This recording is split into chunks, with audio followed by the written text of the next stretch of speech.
Você já parou para pensar no que realmente significa ser salvo? Muitas vezes achamos que a salvação depende de nós, de sermos bons o suficiente, de fazermos as coisas certas ou de merecermos de alguma forma a salvação. Mas a Bíblia nos mostra algo bem diferente. Efésios capítulo 2, do versículo 1 ao 10, nos mostra porque a salvação não é uma obra humana, mas um presente divino. Já no início do texto de Efésios capítulo 2, Paulo nos dá um choque de realidade. Ele diz: vocês estavam mortos em suas transgressões e pecados. Mortos. Não apenas doentes, fracos ou precisando de um empurrãozinho, mas mortos espiritualmente. Isso significa que por nós mesmos não tínhamos nenhuma capacidade de nos salvar por conta própria. Mas a palavra morte aqui, mal interpretada pelos monergistas, não significa inerte ou não reagente. A palavra morte aqui significa separado, concordando com outros textos das Escrituras, como Romanos, capítulo de número 3, versículo 23. Na versão Almeida, Revista e Corrigida, o texto diz: porque todos pecaram e destituídos, separados estão da glória de Deus. Mas aí vem uma boa notícia. No versículo 4, nós lemos: todavia Deus, que é rico em misericórdia pelo grande amor com que nos amou, deu-nos vida com Cristo, destituídos da glória de Deus, afastados da comunhão com Ele. Por isso a expressão mortos no versículo 1, sem saber em que direção pudéssemos andar para sair desse labirinto de separação. Ele próprio, Deus, veio até nós e nos deu vida quando estávamos mortos e separados. Ele se fez homem, habitou entre nós, e nós vimos a sua glória. Pela revelação do seu evangelho, o Deus desse século, como diz Paulo aos Coríntios, cegou o entendimento dos incrédulos para que não lhes resplandeça a luz do evangelho e da glória de Deus. Mas Jesus resplandeceu nas trevas.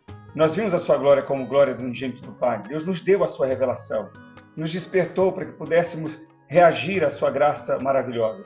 E isso só aconteceu por causa do seu grande amor, não por algo que nós tenhamos feito, ou porque merecemos de alguma forma. Aí então nós chegamos ao coração desse texto, nos versículos 8 e 9. Porque pela graça vocês são salvos mediante a fé, e isso não vem de vocês, é dom de Deus, não por obras para que ninguém se glorie. E aqui está a chave. A salvação é um presente de Deus, não é algo que conquistamos com boas obras, orações perfeitas ou uma vida impecável. É pela graça, um favor que não merecemos. Como disse Paulo aos Romanos, no capítulo 6, versículo 23, a salvação, a vida eterna, é um dom gratuito de Deus. O versículo 8 sofre uma má interpretação por parte dos monergistas, que pregavam o controle absoluto de Deus sobre a salvação e a negação do livre-arbítrio. Já como alguns pensam erroneamente, o sinergismo não é o oposto de monergismo. O oposto de monergismo é pelagianismo, que já coloca a salvação absolutamente no controle do homem e das suas obras. Não é pelas obras que o homem se salva, pela graça de Deus, mas por intermédio da fé. O sinergismo prega a visão de que o homem pode cooperar ou resistir à graça de Deus. E os homens têm resistido ao longo do tempo à graça de Deus, por intermédio da sua incredulidade, da sua rebeldia. Estevão, no seu discurso diante do Sinédrio, em Atos capítulo 7, versículo 51, ele diz: vós sempre resistis ao Espírito Santo.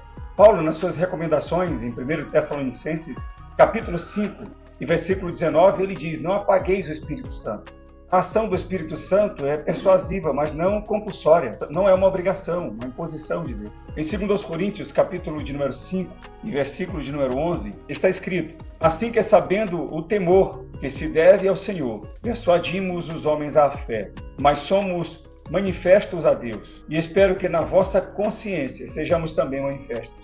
É evidente nas Escrituras que o cristão ele pode perder a salvação, conforme se lê em Hebreus capítulo 3, versículos de 12 a 14.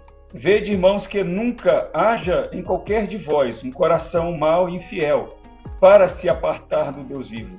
Antes, exortai-vos uns aos outros, todos os dias, durante o tempo que se chama hoje, para que nenhum de vós se endureça pelo engano do pecado. Porque nos tornamos participantes de Cristo, se retiverdes firmemente o princípio da nossa confiança até o fim.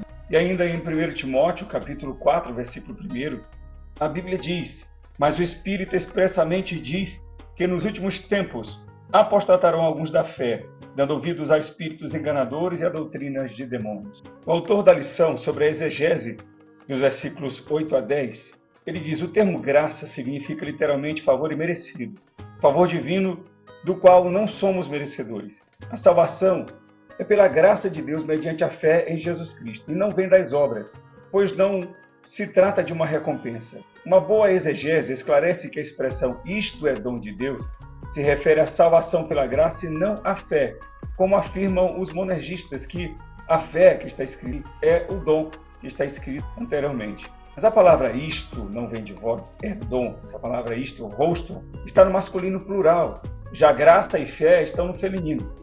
Não há uma concordância exata entre elas. O autor da lição continua, como afirma o respeitado erudito da língua grega, A.T. Robertson: a graça é a parte de Deus e a fé a nossa. De modo como dizia Norman Geisler, a fé é o meio e a salvação é o fim. O meio vem antes do fim. A palavra doro, uma palavra dom, que significa presente, se refere à graça de Deus, ao presente merecido dado ao homem pela obra de Cristo na cruz do Calvário. Isso expressa que a salvação ela é um dom gratuito de Deus a todos os homens, e estes podem resisti-la ou podem cooperar com ela. Mas o texto não para por aí. No versículo 10, Paulo diz que nós somos criação de Deus realizada em Cristo Jesus para fazer boas obras, as quais Deus preparou de antemão para que nós a praticássemos. Veja só, as boas obras não são o caminho para a salvação, elas são o resultado dela. Deus nos salva primeiro, nos transforma, e então Ele nos chama para viver de um jeito que reflita o seu amor. Em sua graça, Deus nos oferece o seu reino. Salvação tem um lado objetivo, que é o divino, e tem um lado subjetivo, que é o humano. Deus é o doador da salvação e o homem é o receptor da mesma pela fé. Pela obra salvífica de Cristo, nós fomos justificados. A justificação é uma mudança de posição externa e legal diante de Deus.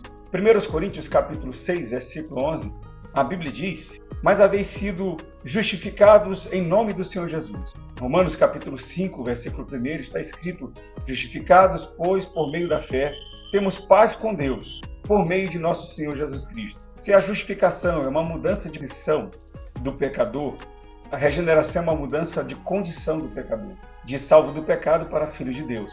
O que Jesus falou para Nicodemos em João capítulo 5, versículo 3, sobre o novo nascimento, ou ser gerado de novo do Espírito. E a santificação é a mudança do caráter. João capítulo 15, versículo 5 está escrito: permanecei em mim e eu permanecerei em vós. A salvação é pela graça e por meio da fé. Não se trata de uma eleição arbitrária de indivíduos, com o argumento de graça irresistível e com a impossibilidade de perder a salvação. Mas também não é por obras humanas, como pregava o pelagianismo. A obra de Cristo na cruz nos deu a possibilidade, nos abriu o caminho, nos deu acesso a Deus. A má compreensão desses textos leva a uma ambiguidade, a uma vida de falsa santidade, pelo engano do próprio coração do ser humano. Conforme disse Jeremias, capítulo 17, versículo 9, enganoso é o coração mais do que todas as coisas. O engano das religiões que pregam que a salvação é meritória. Jesus deu essa escolha àquele jovem rico, de Marcos, capítulo 10. O versículo 21 diz que Jesus o amou. A teologia monergista, erroneamente, equivocadamente, diz que Jesus só ama os eleitos. Jesus, pela sua graça, nos comprou de volta, pagou o preço e nos libertou do mercado de escravos. Mateus 26, 28 diz que Ele perdoou os nossos pecados. Colossenses 2,18 diz que Ele perdoou todas as nossas ofensas. Colossenses capítulo 1, versículo 13 e 14 diz que Ele nos transportou para o seu reino, em que nós temos a redenção pelo seu sangue e o perdão dos pecados. Nós não teríamos condições de, por nós mesmos, acessar a graça de Deus. Por isso Deus veio até nós, para que por meio da sua graça fôssemos salvos, para que pela sua graça fôssemos salvos por meio da fé. Vivíamos em um ciclo ininterrupto de pecados e ofensas a Deus. Paulo, em Romanos capítulo 7, versículo 24, ele diz: quem me livrará do corpo desta morte? Fazendo referência à necroforia. Era punição àqueles que cometiam algum homicídio e teriam que carregar sobre os seus ombros os corpos daqueles a quem mataram. Mas no versículo 25 deste capítulo 7 de Romanos, Paulo diz: mas graças a Deus por Jesus Cristo. Deus, e sempre Deus, será o socorro do homem. Isto desde o Antigo Testamento até o Novo Testamento. Essa é a graça preveniente, que veio antes da ofensa.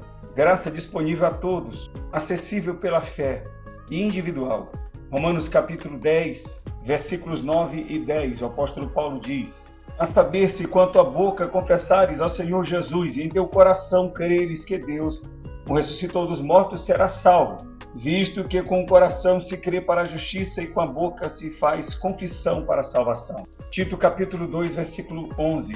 porque a graça de Deus se há manifestado trazendo salvação a todos os homens. E João capítulo 3, versículo de número 16, porque Deus amou o mundo de tal maneira que deu o seu Filho unigênito, para que todo aquele que nele crê não pereça, mas tenha a vida eterna.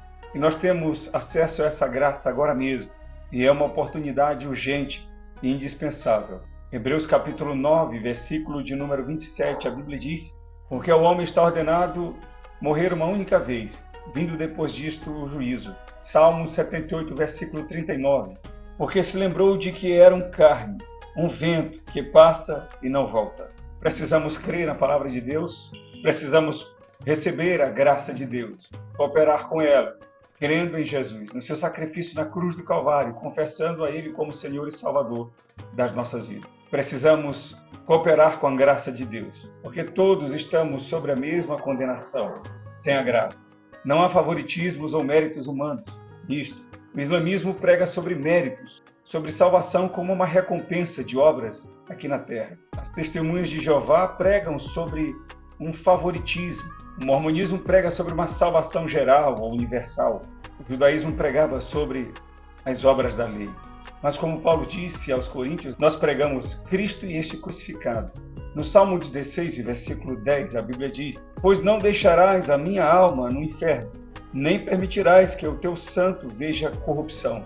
Mateus 25, 46, a Bíblia diz: irão estes para o tormento eterno, mas os justos para a vida eterna. Então, o que tudo isso significa para nós hoje? Que nós não precisamos carregar o peso de tentar merecer a salvação. Ela já foi conquistada por Cristo na cruz do Calvário. Nosso papel simplesmente é crer em Jesus, crer na sua mensagem, na sua morte expiatória na cruz. A mensagem da cruz é loucura para os que perecem, mas para nós que somos salvos, é poder de Deus, disse Paulo aos Coríntios. Nós podemos confiar no sacrifício de Cristo e na sua mensagem de vida eterna e receber esse presente pela fé e viver uma vida que honre o nome de Jesus. A salvação não é uma obra humana, é uma obra de Deus. É um alívio saber disso. É um dom gratuito de Deus, como disse Paulo aos Romanos. Mas como um presente pode ser rejeitado, como uma dádiva pode ser resistida. Mas como Paulo disse, mas se nós a confessarmos, se nós crermos nela, na obra de Cristo, na mensagem da cruz, nós seremos salvos. E você pode hoje declarar sua fé na obra de Cristo, confessando a Jesus como Senhor e Salvador da sua vida. Procure uma igreja próximo à sua casa e confesse que você crê na mensagem do Evangelho. E viva uma vida que honre o nome e a obra de Cristo. Em Lucas capítulo 7, nós temos a história de uma mulher pecadora, e esse é o título que ela tem no texto, que procurou Jesus na casa de um fariseu. E a declaração de fé daquela mulher, e é por isso que Jesus declara, depois da sua atitude de fé, e ele diz: a tua fé te salvou, vai em paz. Uma mulher que transformou as suas lágrimas em clamor e os seus cabelos em lenço de humildade, declarando a sua crença em Jesus Cristo como seu Salvador. E por isso veio de Jesus a declaração: a tua fé te salvou, vai em paz. Essa mesma paz é advinda da graça, graça que Jesus oferece hoje. A oportunidade é esta que você não pode deixar passar. Confesse Jesus como seu Salvador. Creia em seu coração que Deus o ressuscitou entre os mortos e serás salvo. Tenha uma boa aula e que Deus o abençoe.